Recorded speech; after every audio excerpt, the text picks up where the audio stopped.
Hello everyone. So in this video, I've gotten a couple requests to really actually explain in detail how I do hair.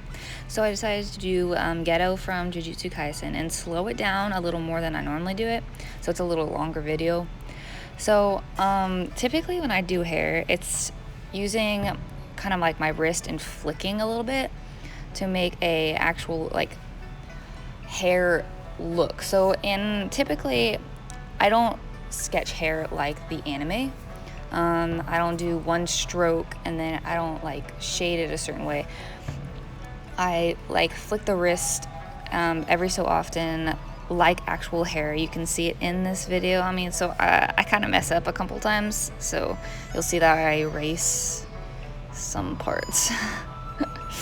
And yes, I do mess up a lot when I sketch. I'm not like someone, I don't understand how I've seen artists do a sketch and I don't see them erase, and I'm like, I don't understand because I'm always erasing. So don't feel bad if you mess up a lot, because I do. So on the front part of his hair, I had to erase a couple times because just there were parts that were in the shadow and the creases of his hair that I kept messing up, so I had to erase it and kind of fix it because I just did not like it. So should be any second now that I erase some parts. And I don't consistently push my pencil into the ground. Oh, there it is. I erased there. It's a small stroke, so it's very light. So if it's blonde hair or white hair or some kind of light color, I will not press too hard into the paper. When it's darker colors, I'll push a little harder with my pencil, and then I'll go back over to where the shading part's at, or the shadows of the hair, and I'll press even harder into it. So Geto's hair was actually not that hard to draw, mainly because Jujutsu Kaisen hair is they have a lot more, lines in their hair. And so it was a lot easier to pinpoint where the creases of the hair was gonna go, and the highlights. So this part was actually kind of hard because when I have to do smaller sections of hair, like where it's at there, it's actually a lot harder for some reason. I think because when I do my strokes on my pencil, I'll do long strokes, not short strokes, and short strokes for me are kind of hard to do. So, but when I get past the little front hair part there, it's actually a lot easier for me to do. So yeah.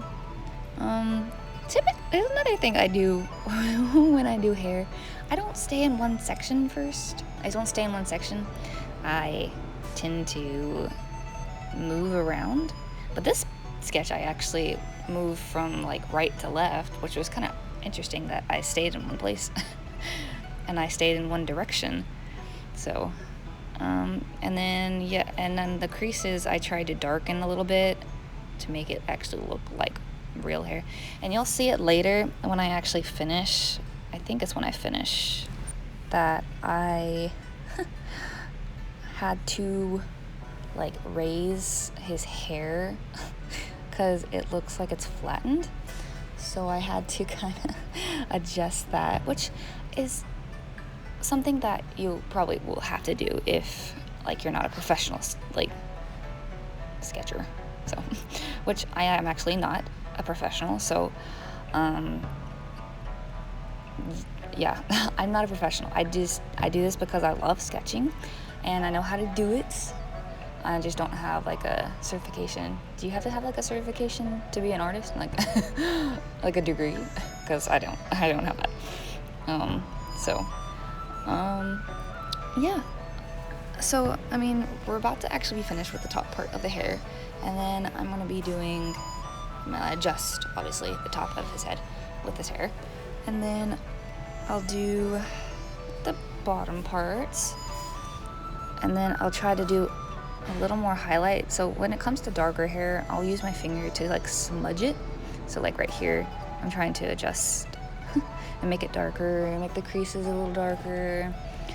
Yeah, I'll use my finger or I'll use a Q-tip. When it comes to a lot of hair, or if I've had to shade a lot, I'll typically use my finger. If it's just a small thing, like if I'm shading eyes, I'll use a Q-tip.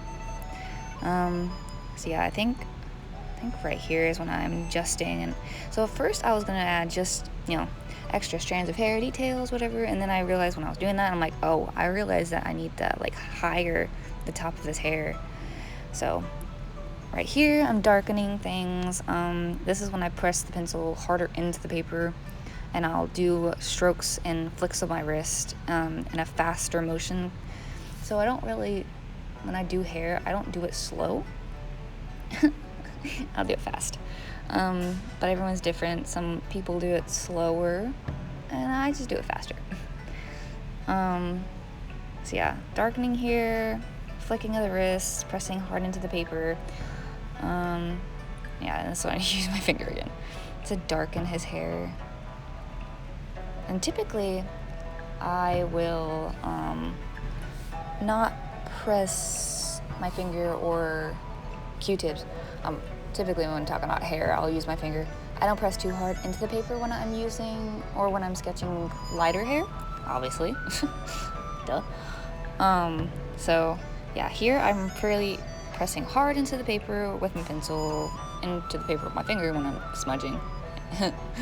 And yeah, here I honestly, if you want my honest opinion, I was winging this part because I was like, it's hard. I have a problem with trying to shade underneath the hair, so I was totally winging this part. So I was like, I don't know really what I'm doing right here. Typically, if I'm doing like the top of like what Geto's hair looks like, I'll typically know what I'm doing there. When it comes to underneath hair, I don't know why, but I can't figure out what I'm doing. So that's my life motto, you know, just winging it. There you go. That is my life motto right there. Yeah. So, yep. So there's less than 2 minutes left in this video. Yeah, everything else I'm just trying to add details and add extra, like, what's it called? Oh my goodness. Extra shading and darkening and trying to make it look like actual hair. It's my little details here. And I mess up on my details on the left side, so I erase it.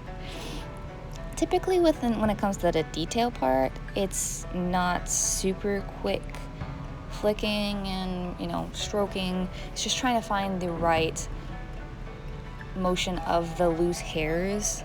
And you can always look at your own hair if you need to, or look up just in general real life people hair, and you can see the actual details of loose loose hair. Okay, so yeah, here I raised some of his hair up because I noticed that it looked flat. And here I use the eraser, which I normally don't do when I'm adding highlights, but I decided to try it for this video, and it didn't look too bad actually. It's pretty proud. Pat in the back right there. So it's just adding a little more details there, a little more strokes, and then adding a little bit longer hair so his hair didn't look so short. So his hair looked like his normal hair, you know, a little long. And that's pretty much it. I hope y'all enjoyed. I hope it helps. You can follow me on my Instagram or my TikTok. I will see y'all next time.